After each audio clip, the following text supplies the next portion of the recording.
मेरी ऊर्जा के स्रोत प्यारे बच्चों, सदा खुश रहो। सफलता तुम्हारे कदम चूमे। आज के इस वीडियो में मैं आपको महाप्राण सूर्यकांत त्रिपाठी निराला द्वारा रचित उनका खंड काव्य तुलसीदास पर प्रकाश डालने जा रही हूँ। आशा है आपको बहुत पसंद आएगा। यदि आप हिंदी भाषा में जरा भी श्रद्धा रखते हैं और निराला में आपके जरा भी प्राण बसते हैं तो इस वीडियो को अंत तक देखिएगा। आपको जरूर इस वीडियो में कुछ ऐसा मिलेगा जो आपके मन को छू जाएगा। तो वीडियो का अंत तक देखिए। ये मेरी आपसे आग्रह है, प्रार्थना है। निराला को पढ़ना जैसे हिंदी भाषा की तीर्थ यात्रा करना। उनका तुलसीदास और राम की शक्ति पूजा इस तीर्थ यात्रा के जैसे बद्रीनाथ और केदारनाथ। मुझे नहीं मालूम कि जब किसी मुमुक्षु को मोक्ष की प्राप्ति होती होगी तो उसे कैसा स्वर्गिक आनंद की अनुभूति होती होगी, पर मुझे जो इन्हें पढ़कर अनुभूत हुआ वो कदाचित इस स्वर्गिक आनंद से कम नहीं था। मैं उसे शब्दों में व्यक्त नहीं कर सकती। देह यष्टि में ग्रीक देवताओं को भी पछाड़ने वाले और किसी वेदज्ञ ऋषि की आभा से मंडित विलक्षण प्राणवान और पौरुष युक्त व्यक्तित्व के धनी महाप्राण निराला जी को जयशंकर प्रसाद, सुमित्रा नंदन पंत और महादेवी जी वर्मा के साथ हिंदी साहित्य में छायावाद युग का प्रमुख स्तंभ माना जाता है। सूर्यकांत त्रिपाठी निराला का जन्म 1896 में बंगाल के महिषादल राज्य, जो वर्तमान में पश्चिमी बंगाल में मेदिनीपुर जिले में है, वहां हुआ था। उनके पिता पंडित राम साहेब तिवारी उत्तर प्रदेश के उन्नाव जिले के गढ़कोला गांव के निवासी थे, किंतु आजीविका के लिए वो बंगाल चले गए थे। 2.5 वर्ष की आयु में उन्हें माता की गोद से वंचित होना पड़ा। उस माता की गोद से जिसने उनके जन्म के लिए पूजा पाठ की थी, सूर्य की आराधना की थी, और कदाचित उस सूर्य के आशीर्वाद के फलस्वरूप ही इस सूर्य पुरुष, हिंदी का सूर्य पुरुष, हिंदी का देदीप्यमान सूर्य पुरुष निराला का जन्म रविवार को ही हुआ और उनका नाम रखा गया सूर्य कुमार।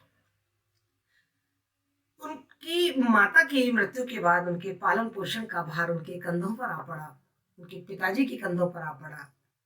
पिताजी ने यद्यपि दूसरा विवाह तो नहीं किया था, लेकिन वो निराला जी को वो अपेक्षित स्नेह और प्यार ना दे पाए जो कदाचित एक माँ अपने बच्चे को देती है। बचपन से ही उन्हें डांट, फटकार और उपेक्षा सहनी पड़ी। इसीलिए निराला जी के स्वभाव में थोड़ी अक्खर था, थोड़ा चिड़चिड़ापन, थोड़ा जिद्दीपन आ गया था। पारिवारिक परिस्थितियों के कारण वे 9वीं कक्षा से आगे नहीं पढ़ पाए। उसके बाद उन्होंने संस्कृत का, बंगाली भाषा का और हिंदी भाषा का घर पर ही अध्ययन किया। सूर्यकांत त्रिपाठी निराला का विवाह 14 वर्ष की अल्पायु में मनोहरा देवी के साथ संपन्न हुआ। वे साहित्य और संगीत में रुचि रखने वाली महिला थी। निराला जी ने हिंदी और संगीत का ज्ञान अपनी पत्नी मनोहरा देवी से ही लिया था और उन्हीं की प्रेरणा से निराला जी हिंदी लेखन में प्रवृत्त हुए थे। 1918 में जब निराला जी की 22 साल की उम्र थी, उनकी पत्नी का निधन हो गया। उस समय उनके 2 संतान थे, एक पुत्र और एक पुत्री। थोड़े दिनों बाद पुत्र भी चल बसा और इन्फ्लुएंजा की महामारी में उनके चाचा, भैया, भाभी भी खत्म हो गए, जिससे वो अति खिन्न हुए और जिंदगी में अकेले से पड़ गए। पर उन्होंने अपने आप को साहित्य साधना में रत कर लिया। उन्होंने समन्वय, जन्मभूमि, प्रभाव, सरस्वती और सुधा जैसी पत्रिकाओं का संपादन किया। 1922 में जब वो मतवाला का संपादन कर रहे थे, उसी समय उनको निराला उपनाम मिला। निराला ने अपने जीवन में बहुत दुख और बहुत विपरीत परिस्थितियां झेली थी, पर वो पूरी तरीके से टूट गए 1935 में, जब उनकी युवा बेटी सरोज का मात्र 19 वर्ष की उम्र में देहांत हो जाता। उन्होंने सरोज स्मृति में लिखा है कि दुख ही जीवन की कथा रही, क्या कहूं आज जो नहीं कही। एक जगह वो सरोज स्मृति में लिखते हैं कि रेत सा तन रह गया है, स्नेह निर्जर बह गया है। निराला जी की अंतिम कविता 1961 में लिखी गई और उसका नाम था संध्या काकली। जीवन के अंतिम दिनों में निराला जी जीवन के अंतिम दिनों में तो आपने देखी गरीबी और कष्टों में पिस पिस कर विक्षिप्त से हो गए और उनका अंतिम समय प्रयागराज के दारागंज में एक छोटे से कमरे में बीता। और इसी कमरे में 15 अक्टूबर 1961 को इस महाप्राण की आत्मा परमात्मा में विलीन हो जाती है। मरणोपरांत इनको पद्म भूषण पुरस्कार से नवाजा गया है। उन्होंने कई कहानी, उपन्यास, निबंध, आलोचना, संस्मरण लिखे, किंतु उनकी ख्याति विशेष रूप से उनकी कविताओं के कारण ही हुई। 1923 में अनामिका, 1930 में परिमल, 1936 में गीतिका, 1939 में तुलसीदास, कुकुरमुत्ता, अणिमा, बेला, नए पत्ते, अर्चना, आराधना, गीत कुंज, अपरा और राम की शक्ति पूजा जैसे काव्य संग्रह हमारे सामने आते हैं। आज के वीडियो में हम उनके तुलसीदास जो प्रबंधात्मक खंड काव्य है और जिसका प्रकाशन 1939 में माना जाता है, उसके बारे में विचार करने जा रहे हैं। हिरनंद बादशाह अज्ञे ने अपना एक संस्मरण लिखा था, वसंत का अग्रदूत निराला, जिसमें उन्होंने स्वीकार किया है कि तुलसीदास जब जब पढ़ने बैठता हूं तो इतना ही नहीं, एक नया संसार मेरे सामने खुलता है। उससे भी विलक्षण बात यह है कि वह संसार मानो एक ऐतिहासिक अनुक्रम में घटित होता हुआ दिखता है। मैं मानो संसार का एक स्थिर चित्र नहीं बल्कि जीवंत चलचित्र देख रहा हूं। ऐसी रचनाएं तो कई होती हैं जिनमें एक रसिक हृदय बोलता है, बिरली ही रचना ऐसी होती हैं जिसमें एक सांस्कृतिक चेतना का सांस्कृतिक रूप अवतरित होता है। तुलसीदास मेरी समझ में एक ऐसी ही रचना है। यद्यपि प्रारंभ में अज्ञे तुलसीदास के प्रशंसक, निराला जी के प्रशंसक नहीं थे। उन्होंने कहीं एक जगह लिख दिया था कि निराला डेड हो चुके हैं, और वसंत के अग्रदूत संस्मरण में हमको ये प्रसंग देखने को भी मिलता है। लेकिन उनकी तुलसीदास और राम की शक्ति पूजा काव्य पढ़कर अज्ञे ने कहा है कि मैंने निराला को एक बार फिर से दोबारा से पढ़ा और उसमें बहुत गहराई, बहुत ऊंचाई हिंदी साहित्य की मैंने देखी। आइए देखते हैं तुलसीदास की जो खंड काव्य प्रबंधात्मक कविता है, एक बड़ी कविता है, उसकी प्रेरणा निराला जी को मिली कहां से। श्री रामचंद्र कृपालु भजमन, यही वह भजन है जिसने निराला के मन में सुप्त साहित्य के संस्कार को जागृत कर दिया। निराला ने यह भजन सुना अपने ससुराल में अपनी पत्नी मनोहरा देवी के कंठ से। इस प्रसंग का विवरण हमको डॉक्टर रामलाल शर्मा द्वारा लिखित निराला की साहित्य साधना में मिलता है। मनोहरा देवी के कंठ से तुलसीदास का ये छंद सुनकर सूरज कुमार के सोते हुए संस्कार जाग उठे। साहित्य इतना सुंदर है, संगीत इतना आकर्षक है, उनकी आंखों ने जैसे कोई नया संसार देखा। कानों ने ऐसा संगीत सुना जो मानो इस पृथ्वी पर दूर किसी लोक से आ रहा हो। अपने इस विलक्षण अनुभूति पर वह स्वयंचकित रह गए। अपने सौंदर्य पर जो उन्हें अभिमान था वह चूर चूर हो गया। ऐसा ही कुछ गाएं, उनके मन में आया, ऐसा ही कुछ गाएं, ऐसा ही कुछ रचकर दिखाएं तो ये जीवन सार्थक हो। निराला का ध्यान तुलसीदास के काव्य पर क्षणिक रूप से नहीं दिखा, बल्कि वह तुलसी काव्य पर ऐसे मोहित हुए कि उन्होंने तुलसीदास जी का गहन अध्ययन किया और उसके बाद उन्होंने तुलसीदास और राम की शक्ति पूजा जैसी कविताएं लिखी। तुलसीदास रचना की मूल संवेदना, हर कवि अपने परिवेश से प्रभावित होता है, हम जानते हैं, और वह अपनी रचना धर्मता के माध्यम से अपने युग को प्रबोधित करता है। यह कार्य तुलसीदास ने भी किया और निराला ने भी किया। निराला का समय स्वतंत्रता संग्राम के उफान का समय था।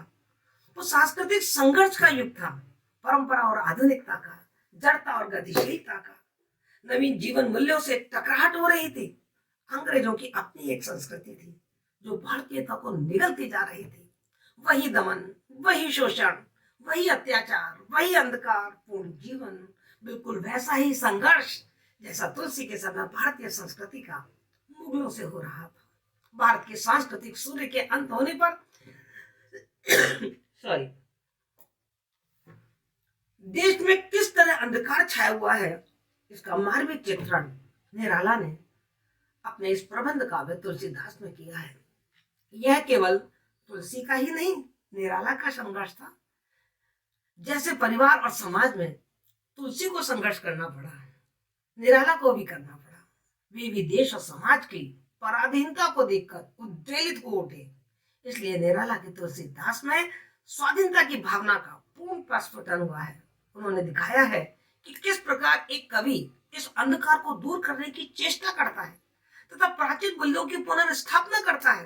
तुलसी की मनस्थिति में हमें निराला का आधुनिक बोध तथा मध्ययुगीन संस्कारों और आधुनिक बोध के द्वंद्व का रचनात्मक स्वरूप दिखाई देता है। वस्तुतः तुलसीदास के रूप में निराला ने आधुनिक कवि के स्वाधीनता संबंधी भावों के उद्गम और विकास का जीवंत चित्रण किया है। आइए देखते हैं तुलसीदास की रचना का क्या उद्देश्य रहा होगा निराला के मन में।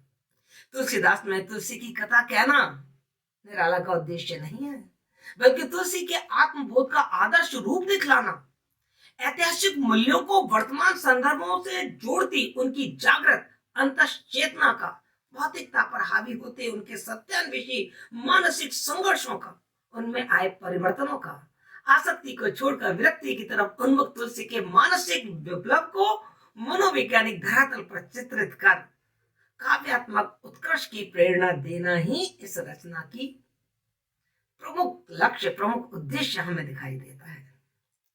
देखते हैं तुलसीदास प्रबंध काव्य जो उन्होंने रचा उसका कथा सूत्र क्या है। पद्य में कहानी कहने की प्रथा तो प्राचीन काल से चली आ रही थी।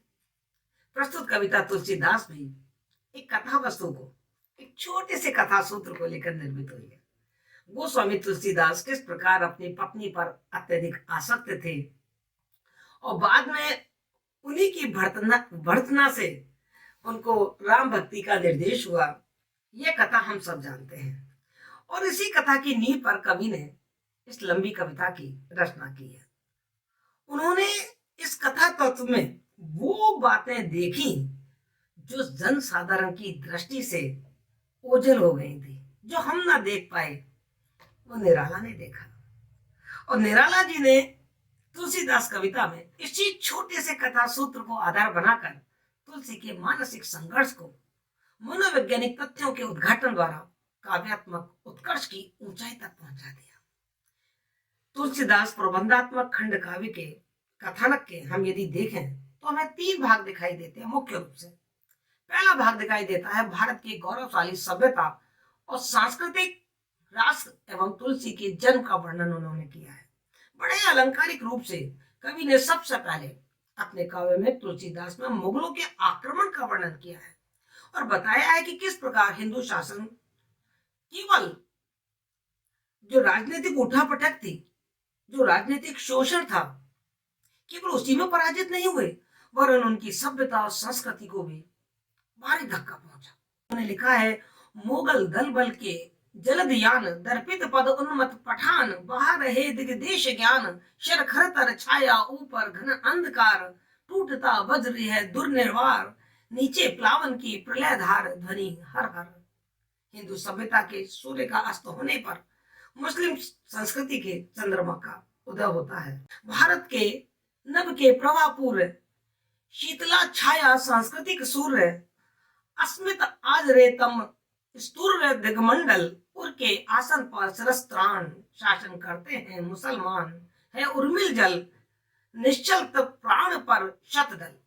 इस नवीन सांस्कृतिक माहौल में जब समाज जड़ता, पाखंड, शिथिलता और जर्जर हो रही आस्था से ग्रसित था, तुलसीदास का जन्म होता दिखाया है निराला ने। एक दिन वह मित्रों के साथ चित्रकूट घूमने जाते हैं। वहां प्रकृति देखकर उन्हें बोध होता है कि किस प्रकार चेतन के स्पर्श न पा सकने के कारण सब कुछ जड़वत हो गया है। समाज में जड़ता आ गई है, समाज में जर्जरता आ गई है, गतिशीलता खत्म हो गई है। हम अपने प्राचीन गौरवशाली मूल्य भूलकर और बिल्कुल अज्ञानता की प्रतिमूर्ति बने खड़े हैं। कहीं हमारे अंदर उत्साह और जोश ही नहीं है। भारतीय सभ्यता संस्कृति की इस जर्जर स्थिति को देखकर तुलसीदास को लगता है, कहता प्रति जड़ जंगम जीवन, भूले थे अब तक बंधु प्रमन, ये हता श्वास मन भार श्वास भर बहता, तुम रहे छोड़ ग्रह मेरे कवि, देखो यह धूलि दूसरित छवि, छाया इस पर केवल जड़ रवि खरदहता। प्रकृति द्वारा उनको फिर प्रेरणा मिलती है। इस तुलसीदास खंड काव्य का कथा सूत्र का जो दूसरा भाग है वो यही है कि प्रकृति के द्वारा उनको ज्ञान प्रदान जो ज्ञान देने वाली प्रेरणा मिलती है और पत्नी के प्रति उनकी जो आसक्ति है उसका चित्रण हमको यहाँ मिलता है।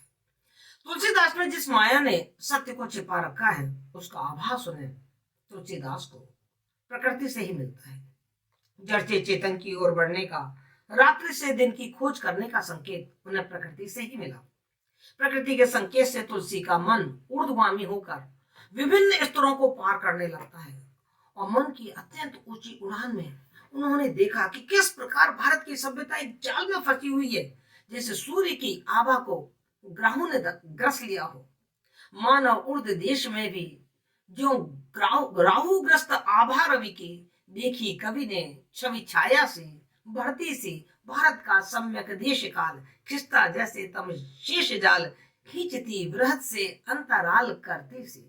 भारतीय संस्कृति की अधोगति का मर्मस्पर्शी वर्णन करता हुआ कवि देखता है कि इस भारतीय संस्कृति को एक लहर की तरह मुस्लिम सभ्यता आक्रांत किए हुए है और इस विदेशी सभ्यता की लहर के ऊपर एक आलोक में सत्य का लोक है जो इस समय हिंदुओं की दृष्टि से ढका हुआ है, ओझल हो गया है। बिना इस बीच के सांस्कृतिक आधार को पार किए हम उस सत्य तक नहीं पहुंच सकते। बस यही चीज समझने की है। वहीं पर उन्होंने यही देखा कि जो एक भारत का प्राचीन गौरव था, जो भारत की प्राचीन उन्नयन था, वो ढक गया था, वो उन सबकी आंखों से ओझल हो गया था, क्योंकि इस समय जो विदेशी शासन का अत्याचार था, दमन था, उसने हमारी आंखों पे एक पर्दा सा डाल दिया था, एक जड़ता पैदा करती थी। और वो कहते इसको पार किए बिना हम उस सत्य तक नहीं पहुंच पाएंगे। करना होगा ये तिमिर पार देखना सत्य का मिहिर द्वार, करना होगा तिमिर पार देखना सत्य का मिहिर द्वार, बहना जीवन के प्रखर ज्वार में निश्चय, लड़ना विरोध से द्वंद समर, रह सत्य मार्ग पर स्थिर निर्भर, जाना भिन्न विधे निज घर निसंशय। क्रांतिकारी निराला का मानना है कि अधर्म, अत्याचार और अज्ञान जैसे बाह्य प्रतिरोधों एवं आत्म दुर्बलताओं से आत्मोन्नति का जो मार्ग है उसमें व्याघात पड़ता है। अतः इसे कठोर द्वंद्व और समर करना ही होगा। इसीलिए तुलसीदास के प्राण इस अज्ञान का नाश करने के लिए विकल हो जाते हैं, किंतु उसी क्षण वहां आकाश में उन्हें अपनी पत्नी के दर्शन होते हैं। उसी के मुंह में बंद कर उनका जिज्ञासु मन धीरे धीरे नीचे उतर आता है। सारी प्रकृति ही उन्हें अपनी पत्नी के सौंदर्य के रंग में रंगी जान पड़ती है। अपने मित्रों के साथ वे लौट पड़ते हैं और रास्ते में इसी मोह की विवेचना करते हुए आते हैं। जैसा कि स्वाभाविक था, वे इस मोह को ही सत्य मानने लगते हैं और अपनी पत्नी की आसक्ति में बंध जाते हैं। बाद में तुलसीदास में यह प्रसंग भी आता है कि तुलसीदास बाजार गए हुए हैं, रत्नावली का भाई उनको लेवाने के लिए आया हुआ है और वो उनकी पत्नी को लेवाने के लिए रत्नावली को मनाता है, जोर दे के कहता है, बोला भाई तो चलो अभी, अन्यथा ना होंगे सफल कभी। क्योंकि तुलसीदास जी रत्नावली को कभी मायके भेजते ही नहीं है। तो बोला भाई तो चलो अभी, अन्यथा ना होंगे सफल कभी, हम उनके आ जाने पर जी ये कहता, जब लौटे वह हम करे पार राजापुर के सभी मार्ग द्वार। और तुलसीदास जी के पीछे से ही भाई रत्नावली को लेवा ले जाता है मायके की तरफ। घर आकर तुलसी ने देखा कि वहां कोई भी नहीं है, बस घर से निकल पड़े और ससुराल की तरफ चल दिए। उनकी श्रृंगार भावनाओं के अनुकूल रास्ते में प्रकृति भी उनको मोहक सौंदर्य में रंगी हुई जान पड़ती है। यहाँ उनको छायावादी कवि का जो रहस्यवाद है, छायावादी कवि का जो प्राकृतिक सौंदर्य है, उसके दर्शन दिखाई देते हैं।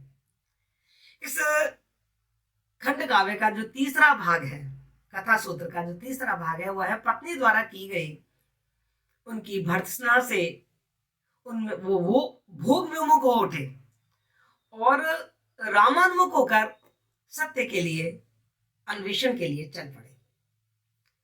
जैसा कि अभी मैंने बताया कि जब वो ससुराल पहुंचते हैं तो वहां सब उन पर व्यंग बाण चढ़ाते हैं। रत्नावली को भी बहुत व्यंग चौबाए जाते हैं भैया भाभी वगैरह सबके द्वारा। और जब रात्रि में एकांत हुआ तो उसमें तुलसीदास ने प्रिया का एक नवीन रूप देखा। समग्र भारत की सभ्यता को पुनर्जीवित कर देने के लिए जैसे विधाता ने रत्नावली को तुलसी की पत्नी बनाया हो। आवेश में उसके केश खुले हुए हैं, आंखों से जैसे ज्वाला निकल रही है, और अपनी ही अग्नि में जैसे उसने अपने रूप को भस्म कर दिया। देख आए तुम यो अनाहुत, दो दिया श्रेष्ठ कुल धर्मदूत, राम के नहीं काम के सूत कहलाए, हो बिके जहां तुम बिना दाम, वह नहीं और कुछ हाड़ चाम, कैसी शिक्षा कैसे विराम पर आए। तुलसी ने रत्नावली की इस अरूपता को देखा और सहम गए, और रत्नावली के शब्द उनकी अंतरात्मा में अंदर तक बैठ गए। वे सत्य की ओर चलने को तैयार हो गए। जागा जागा संस्कार प्रबल, रे गया काम तत्क्षण वह जल, देखा वामा वहनाती अनल प्रतिमा वह, इस ओर ज्ञान उस ओर ज्ञान, हो गया भस्म वह प्रथम बान, छूटा जग का जो रहा ध्यान, जड़िमा वह। रत्नावली को भी अब ये बोध हो जाता है कि तुलसीदास जो अब जा रहे हैं तो ये बिछो अब सदा के लिए है। उसके नेत्रों में आंसू भर आते हैं, लेकिन अब तुलसीदास का लौटना असंभव है। वह उसे समझा बुझाकर चल देते हैं। कवि कहता है कि यह विजय भारतीय संस्कृति की विजय थी। तुलसी के संघर्ष का जैसा ओतपूर्ण चित्रण कवि ने अपनी कविता तुलसीदास में किया है, वैसा ही उसका अंत भी हृदय में न समा सकने वाले भारत के विश्वव्यापी उल्लास के रूप में किया है। तुलसी चले हैं सांस्कृतिक उन्नयन के लिए, एक काव्यात्मक उत्कर्ष को रचने के लिए, और वो कहते हैं होगा फिर से दुर्धर्ष समर, जड़ से चेतन का निश्वासर, कवि का प्रतिछवि से जीवन हर जीवन भर, भारती इधर है उधर सकल, जड़ जीवन के संचित कौशल, जय इधर ईश है उधर सबल माया कर। तुलसीदास में पार्थिव जड़ता से सामना करने के लिए कवि अपने मन में अगाध विश्वास और विजयोल्लास की चेतना लेकर आगे बढ़ता है, और मन की ऊर्ध्वगामिता की उड़ान, राष्ट्रीय जागरण और सांस्कृतिक पुनरुत्थान की भावनाएं प्रेरक तत्व बनकर तुलसीदास खंड काव्य में प्रकट हो उठते हैं। तो ये मैंने आपको तुलसीदास की कथा सूत्र के बारे में थोड़ा बताया। आइए एग्जामिनेशन की दृष्टि से बहुत इंपॉर्टेंट चीज है कि तुलसीदास का जो प्रबंधात्मक खंड काव्य है उसकी कुछ विशेषताओं के बारे में भी हम जाने। तो मैंने संक्षिप्त में उन विशेषताओं को बिंदुवार अंकित कर दिया है। डॉक्टर रामलाल शर्मा ने लिखा है कि कथा को प्राधान्य देने वाली कविताएं हिंदी में शतशः हैं, मतलब सैकड़ों हैं। मनोविज्ञान को आधार बनाकर पद्य में लिखी जाने वाली कविताओं में बस एक यही है। यदि हम तुलसीदास प्रबंध जो खंड काव्य है उसकी भावगत विशेषताएं देखें तो सबसे पहले हमें महसूस होता है कि निराला द्वारा रचित खंड काव्य, ये जो तुलसीदास है, एक अंतर्मुखी प्रबंध काव्य है। इसकी विधा के बारे में भी विद्वानों पर थोड़ा सा मतलब मत भिन्न है। कुछ विद्वान इसे लंबी कविता कहते हैं और ज्यादातर विद्वान इसे खंड काव्य के रूप में स्वीकार करते हैं, क्योंकि खंड काव्य की जो शास्त्रीय परिभाषा है, जो शास्त्रीय लक्षण है, वो सारे लक्षण हमको इस खंड काव्य में दिखाई देते हैं। इस खंड काव्य में ऐतिहासिक अनुक्रम को तुलसीदास और रत्नावली के बीच में जैसा कुछ घटा, उस अनुक्रम का एक जीवंत चलचित्र हमारे सामने आता है। सांस्कृतिक चेतना का सृजनात्मक रूप हमें देखने को मिलता है। तुलसीदास में समकालीन मनोवैज्ञानिक तथ्यों का निरूपण करना ही निराला जी का एकमात्र ध्येय रहा है। तुलसीदास छायावादी रहस्यवाद का कथा रूप निराला जी ने जो तुलसीदास में खींचा है ना, वो हिंदी साहित्य में एक नवीन शब्द चित्र है जिसका कोई तोड़ नहीं है दूसरा। कथा की अपेक्षा इस रचना में चिंतन को अधिक विस्तार मिला है तथा प्रकृति का उदात्त चित्रण हमें देखने को बार बार मिलता है। इसकी कलागत विशेषताओं पर यदि हम नजर डालें तो हमारे सामने जो तथ्य उभर कर आता है वो ये है कि तुलसीदास के लिए कथ्य के अनुरूप अपनी भाषा निराला को स्वयं गढ़नी पड़ी। इसीलिए उनकी भाषा बड़ी परिनिष्ठित, संस्कृत बहुल और क्लिष्ट है। भाषा के साथ छंद का ओज देखते ही बनता है। तुलसीदास कविता का जो शब्द विन्यास है वो भी बहुत अनूठा और अनोखा है।